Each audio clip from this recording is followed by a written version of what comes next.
They're building a lot of really cool new townhomes in great locations now Yeah. too. So, townhome doesn't mean you have to live somewhere that you don't really want to.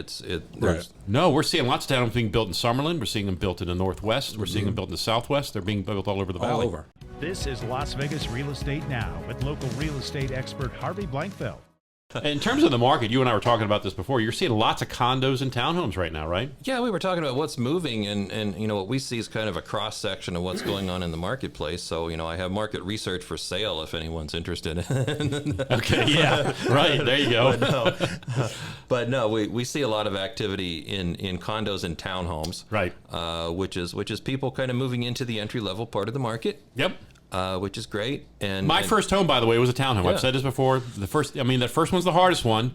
So don't bite off more than you can chew. Buy yourself a townhome or a condo. Get started. Start building equity with the smaller piece, and then let that grow into bigger pieces later. And Go ahead. they're building a lot of really cool new townhomes in great locations now Yeah. too. So townhome doesn't mean you have to live somewhere that you don't really want to.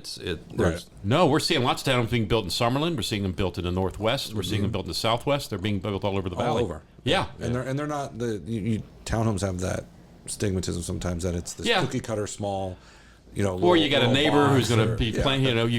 The walls between these units are very well soundproof. By the way, Right. the standards for construction for townhomes and or condos for that matter are very stringent here in Vegas. So you don't have to worry too much about that. Right. And when you look at a townhome, I mean, look, yeah, it's the first. Maybe you're going to be there 3, 4, 5, 6, 7 years or whatever it is. But then, as you're building equity with that one, that next home can be the single family home, perhaps. Maybe it's next time it's just an end unit townhome or whatever it is. But you make those moves up as you're younger. Yeah. But don't be afraid to jump into buying your first piece of real estate. Don't reach for the one you think you're going to live in the rest of your life. That's never the case. No.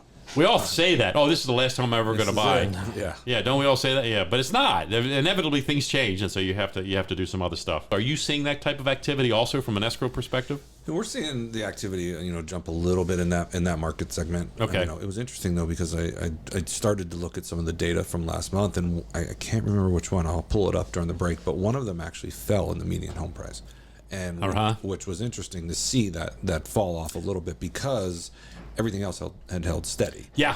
And so I think right now you have buyers out there who want to buy, and they're, like you said, they're eliminating what they really can't afford is Right. what I think what they're eliminating Right. right now. And they're settling into small single family home, Right. condo, townhome, and just depending on what their needs are. So, we're seeing the transaction counts remain kind of the same. Yeah. But the mix of them are definitely different. It is different. It's like top and bottom so much, not so much in the middle is Exactly. maybe what we're seeing. Right. Yeah. Ben and I were talking about it before the show. I think that's what we're seeing as well. Yeah. I'm encouraged to see the entry level stuff happening, and I think because that's critical to the health of our real estate market is Right. that we get entry level buyers buying homes again, because they were shut out basically for years. It was really impossible or difficult for them to do that, and now those possibilities are growing. And I want people to get the message that hey, take a look, guys, meet with a lender, establish a budget, and start looking at property. If you need help if you don't have a trusted realtor, call me. I'm going to help you. But hopefully you do have a trusted realtor, somebody you can trust to help you make the right decisions for yourselves.